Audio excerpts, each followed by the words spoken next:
Let's begin with a sample x1 through xn. Before we collect the sample, this is a sequence of random variables. Once we have the data, it's a collection of numbers. In terms of random variables, all information about them is collected in the joint distribution. Let's say that this is a sequence of continuous random variables, so the information is collected in this joint PDF. Sometimes we make assumptions about this joint PDF. Such assumptions are collectively called a statistical model.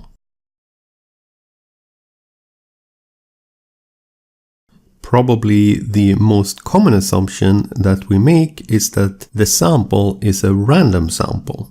If we make this assumption, the joint PDF can be simplified tremendously into a product fx of x1 times fx of x2 to fx of xn, where f subscript x is the PDF of a single observation. With the random sample assumption, x1 through xn are independent, and that's why we can write it as a product of marginals. And the distribution of each xi is the same, so all these fx functions are the same function. It's also common to introduce unknown parameters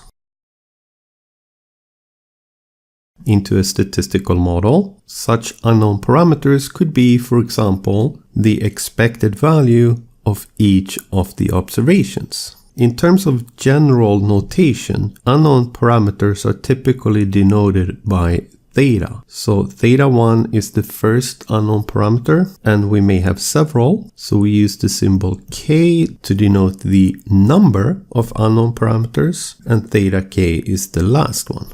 Here is an example. I have a sample. I make the assumption that this is a random sample, that is, the sequence of random variables are IID. And I also make the assumption that each xi follows a normal distribution. I make no assumptions about the expected value of xi, so I name that simply mu, and I make no assumption about the variance of xi, so I name this sigma square. I have now introduced two unknown parameters. Theta 1 is mu and theta 2 is sigma square. Just keep in mind that it's not necessary to assume which family of distributions each random variable is drawn from. Sometimes we make no such assumptions. We may simply just assume that we have a random sample and that the common expected value is mu, the common variance is sigma square, without making the normality assumption.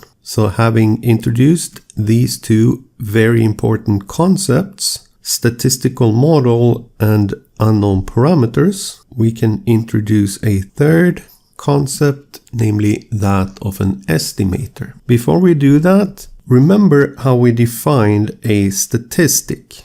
A statistic was any function of the sample. A statistic is a random variable before the experiment and a number afterwards. So an estimator is a specific kind of a statistic. So a statistic which we use to infer the value of an unknown parameter theta, that is what we call an estimator.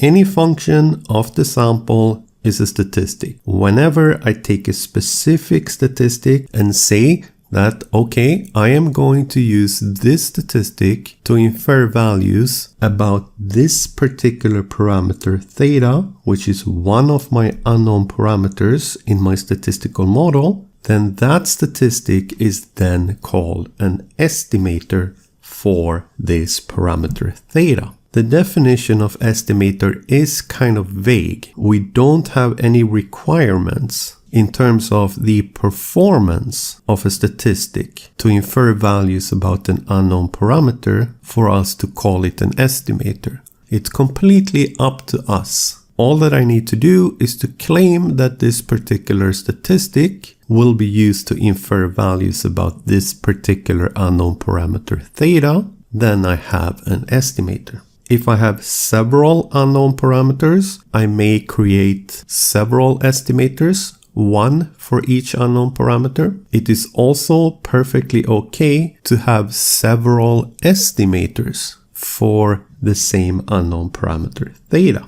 Here is the most common example in statistics. It's based on this simple example with a random sample from a normal distribution. With the random sample assumption, the sample mean is with no competition the most common estimator for the unknown parameter mu. It is by no means the only estimator, it is just the most common one, and the sample variance S square is the most common estimator of sigma square.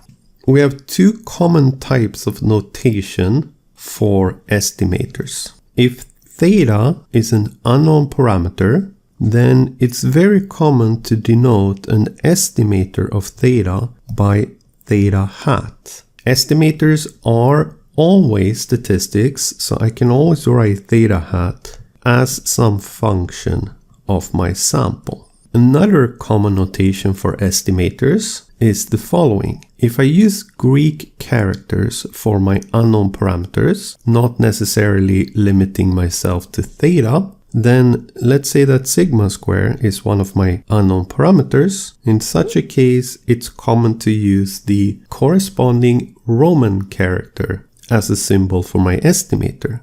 So sigma square will be estimated by S square. The estimator of beta will in this case be noted by B, and so on.